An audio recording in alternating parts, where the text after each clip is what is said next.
toutes les capitales au monde, Paris a son quartier gay et c'est ici, dans le Marais. Dans nos sociétés, le mariage homosexuel et la possibilité pour ces couples de devenir parents font débat, avec en arrière-fond le poids de nos traditions et de notre héritage religieux. Les lois de la République vont souvent beaucoup plus vite que les dogmes des religions et l'homosexualité est encore aujourd'hui l'un des plus grands tabous des spiritualités. Alors, Dieu aime-t-il les homosexuels? Voici le 9e numéro de Tombé du ciel.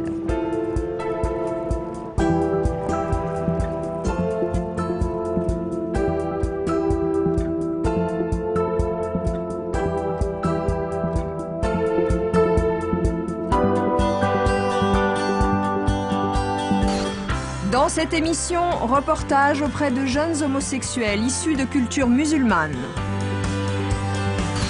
Homo et croyants, est-ce possible? Vous entendrez notre invité Olivier Py, metteur en scène, directeur de théâtre à Paris. Témoignage rare, il est prêtre et homosexuel, il se livre pour tomber du ciel. Alors les religions sont-elles homophobes? Nous posons la question à Frédéric Lenoir, le directeur du Monde des religions. Pour débuter cette émission, il est indispensable de se pencher sur les textes religieux et notamment la Bible. Car c'est au nom de ces écrits, de ce qu'ils disent, de la sexualité et de la fécondité que les relations entre personnes du même sexe sont rejetées. Le judaïsme, le christianisme et l'islam face à l'homosexualité, les explications de Patrice Brugère et Gaël Liabeuf.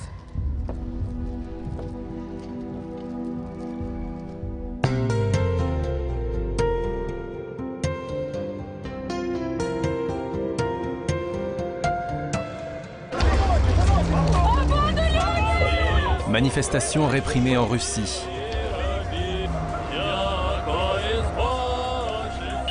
Humiliation publique en Irak. Exécution en Iran. Procès en Égypte. Pour certains, ces violences homophobes se justifient dans les textes. Du Lévitique au Coran, en passant par la Bible, l'homosexualité reste un interdit majeur. Abomination, c'est ainsi qu'on traduit le terme to'eva en hébreu. Cela fait partie des fautes majeures du point de vue de l'éthique monothéiste. Je crois que dans toutes les condamnations, on va dire l'homosexualité est peut-être le vice, entre guillemets, le plus condamné par le Coran et par l'islam. Pourquoi voulez-vous aller à une consommation avec les hommes alors que les femmes sont là pour vous et que Dieu les a préparées pour vous? Donc vous êtes des pervers, vous êtes des débauchés.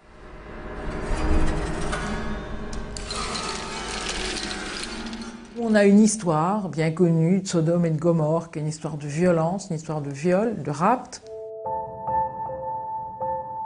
et où est condamné en même temps la violence sexuelle, le viol, et en même temps la conduite homosexuelle, mais qui évidemment, alors avec cette nuance que là c'est une conduite homosexuelle par-dessus le marché liée à un viol. Donc un certain nombre d'auteurs disent que c'est plus le viol qui est condamné, en tout cas c'est le tout. Sodome et Gomorrhe, pour tous le crime originel. Une condamnation sans appel de l'homosexualité. Il y a une condamnation, on ne peut pas dire le contraire, des actes, des relations. Vraiment, je crois que ça serait faire mentir le texte que de ne pas le dire. Mais il n'y a jamais de condamnation de l'homosexualité comme telle, et encore moins des personnes homosexuelles. L'hétérosexualité doit être absolue, et la norme définitive, la norme indissociable de l'islam. Parce que la famille est le fondement de l'islam. Et il considère que l'homosexualité qui est stérile pour ce qui est de la progéniture ne rend pas service à l'islam.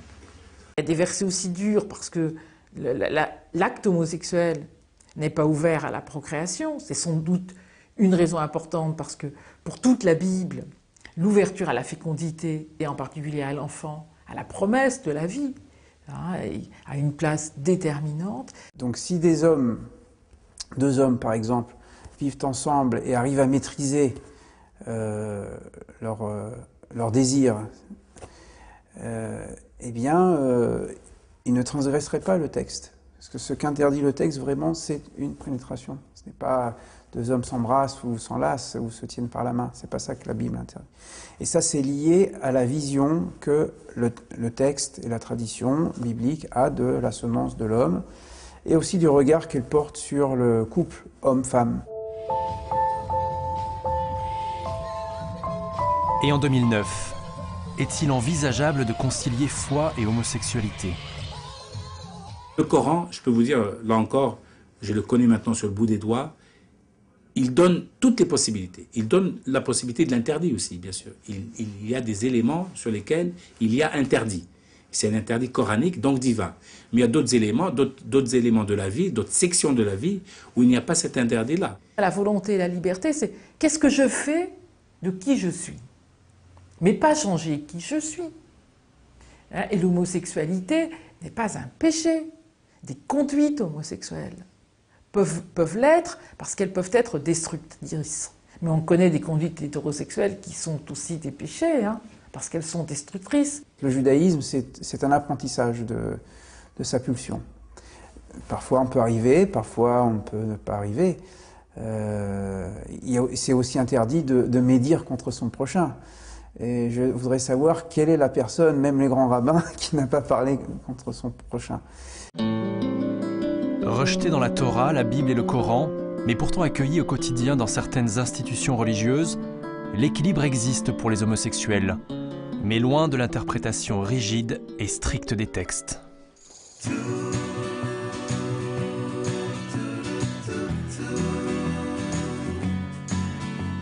Tout dialogue entre religion et homosexualité est-il impossible?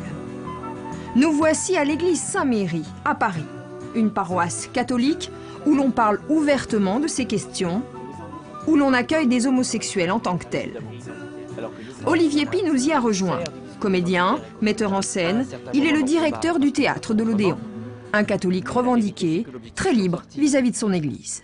Olivier Py, est-ce que vous vous êtes senti mis à l'index par votre religion, le catholicisme, en tant qu'homosexuel?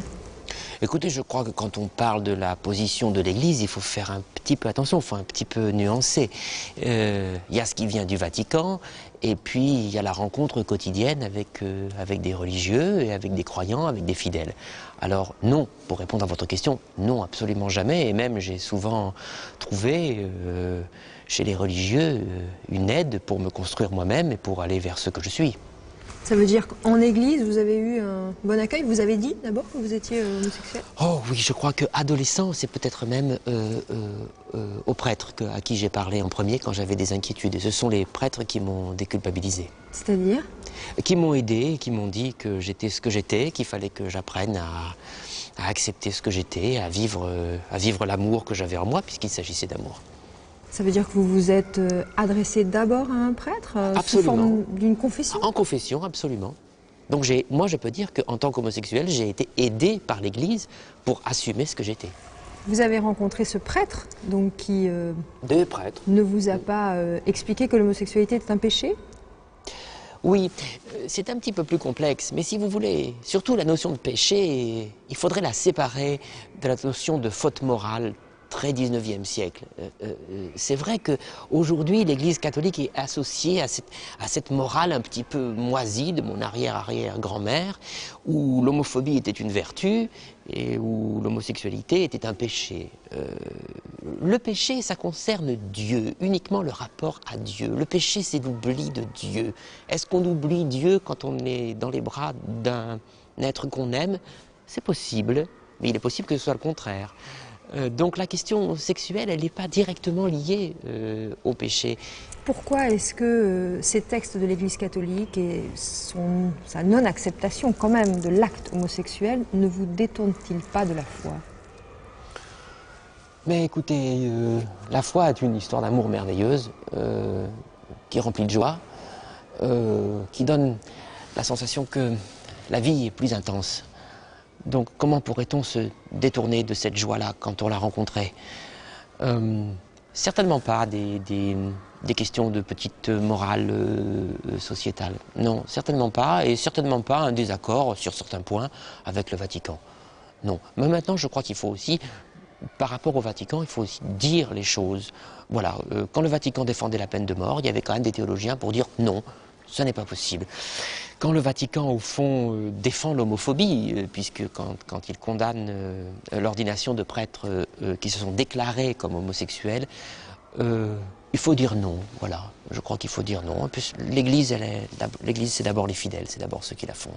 Mais est-ce que c'est pas plus facile pour vous de rester parce que vous êtes parisien, parce que vous êtes artiste, parce que c'est plus simple pour vous? Mais qu'est-ce que vous diriez à un jeune dans un village de France très isolé, homosexuel, et qui aurait contre lui toute la morale? J'étais un adolescent dans un village de France très isolé, même campagnard, et ça n'était pas toujours facile. Ça n'était pas toujours facile, surtout dans une époque, comme je vous le disais, je crois, très différente.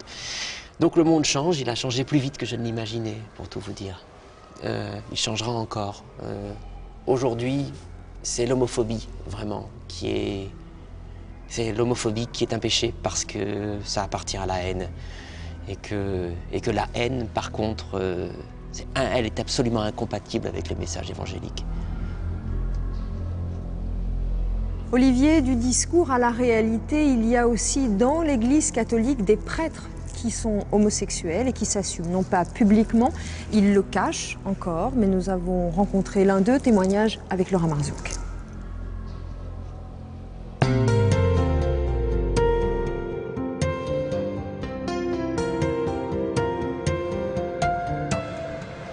C'est loin de son diocèse qu'il a choisi de témoigner.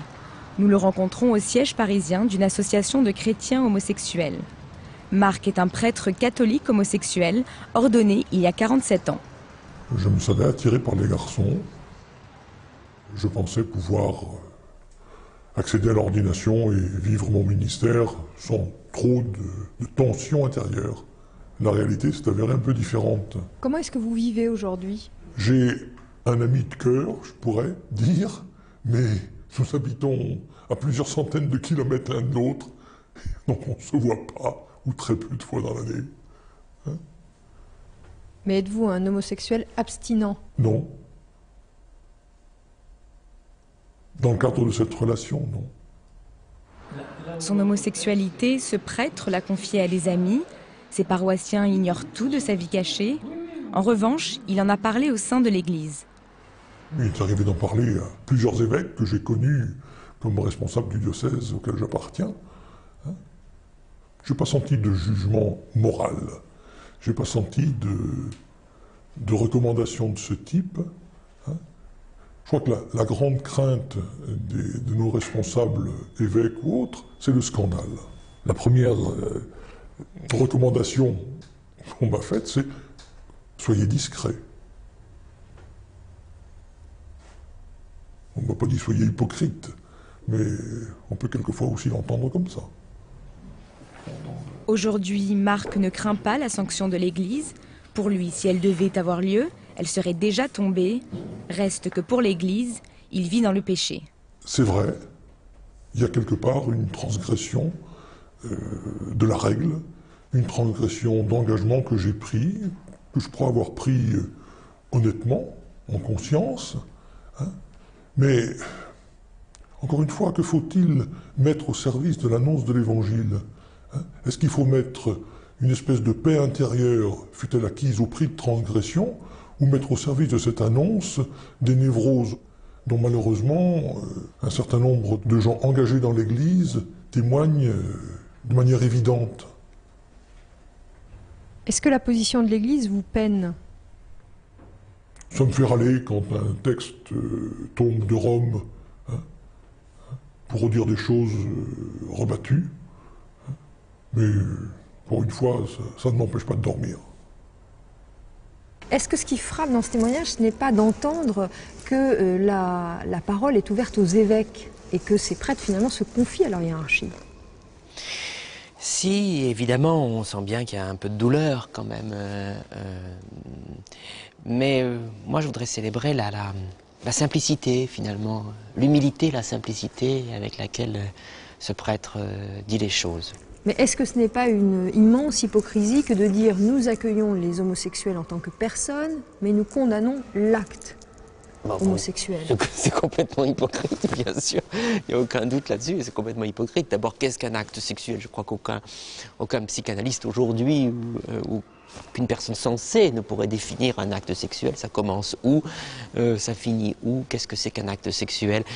Non, il y a toujours dans le discours de l'Église aussi une association perverse entre la pédophilie et l'homosexualité, une non-reconnaissance même de l'homosexualité féminine qui finalement n'est pas débattue. Vous voyez qu'on parle toujours des textes bibliques sur l'homosexualité, mais il s'agit de l'homosexualité masculine, du comportement sexuel masculin.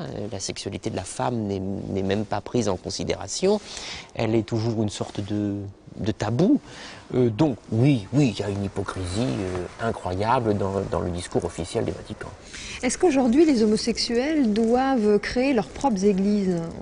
Il existe ce phénomène aux États-Unis, on appelle ça les gay church. Est-ce que ce serait bon dans votre sens? Absolument pas, non, absolument pas.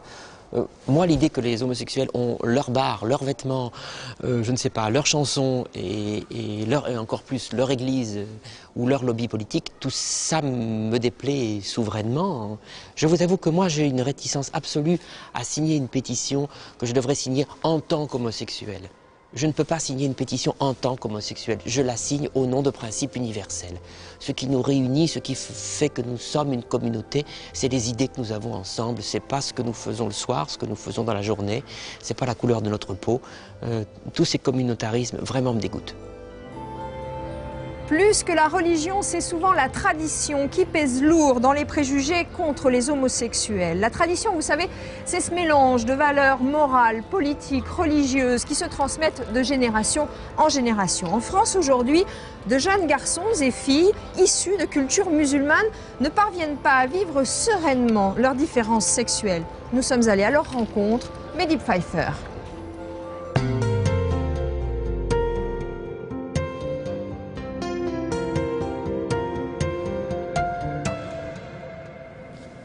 Mohamed a 19 ans. Il est homosexuel et l'assume pleinement. Mais il a dû quitter sa famille musulmane qui n'acceptait pas son identité sexuelle. J'ai plus de contact ni avec mon père ni avec ma mère.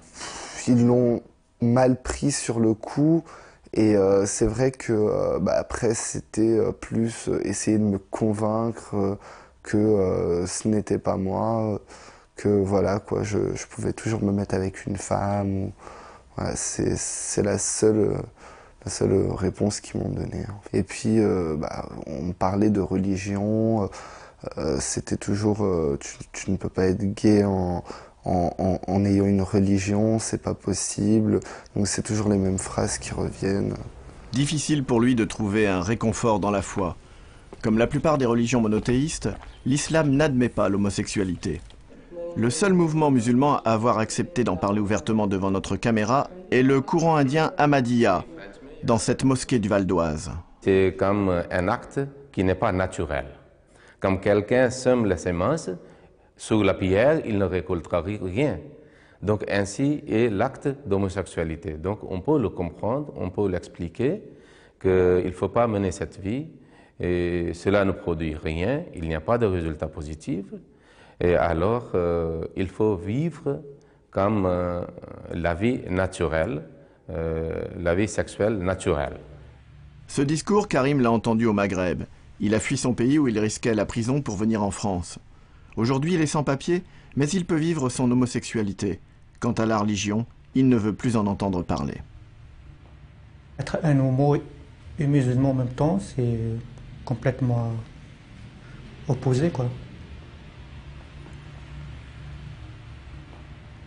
Et je crois pas trop au Dieu, je suis pas croyant. Et pourquoi justement? S'il y a un Dieu, je me disais, c'est toute cette intolérance et cette différence et discrimination, ça ne doit pas exister, quoi. Le poids de la religion, de la tradition, mais aussi l'intolérance des autres jeunes, qu'ils soient croyants ou non, voilà ce que Mohamed a subi à Antony, la ville de banlieue où il a grandi. C'est vrai qu'en habitant en banlieue et en assumant sa sexualité, ce n'est pas facile du fait que y a beaucoup de jeunes qui ne l'acceptent pas, donc qui vont tenir des propos homophobes. Je rentrais le soir des fois avec des insultes en bas de chez moi, écrits sale pute, donc que des propos comme ça quoi en fait. J'essaie de passer au-dessus de tout ce qu'on me dit, des insultes, tout ça, j'essaie de passer au-dessus. Je suis gay, je suis fier de l'être, je m'assume comme je suis, et puis voilà, après pour les gens qui sont contents, ils sont contents, et pour les gens qui sont pas contents, écoute, c'est leur problème, je dirais ça comme ça, quoi. Mohamed vit aujourd'hui à Paris, loin de son quartier d'enfance. Comme Karim, il a choisi de prendre ses distances pour vivre librement. Nos sociétés, des plus traditionnelles aux plus libérales, sont-elles encore marquées par ces carcans religieux? Rencontre au magazine Homosexuel Têtu avec Frédéric Lenoir. Est-ce qu'on peut dire, Frédéric, que les institutions religieuses ont une responsabilité dans l'homophobie aujourd'hui? Certainement que les mentalités ont été profondément marquées par les religions, qui assument toutes d'ailleurs l'homophobie. C'est-à-dire pour elles, l'homosexualité est quelque chose de condamnable, parce que ce n'est pas conforme à la nature. Donc toutes les traditions religieuses depuis des millénaires, sous tous les continents, sous toutes les latitudes, nous disent la sexualité existe, est voulue par Dieu ou par la vie, en fonction d'une chose unique qui est la reproduction. Donc ce qui est condamné, c'est pas tant l'homosexualité, c'est la sexualité en dehors du mariage. On pourrait penser que les spiritualités asiatiques sont plus tolérantes. Est-ce que c'est le cas? Non.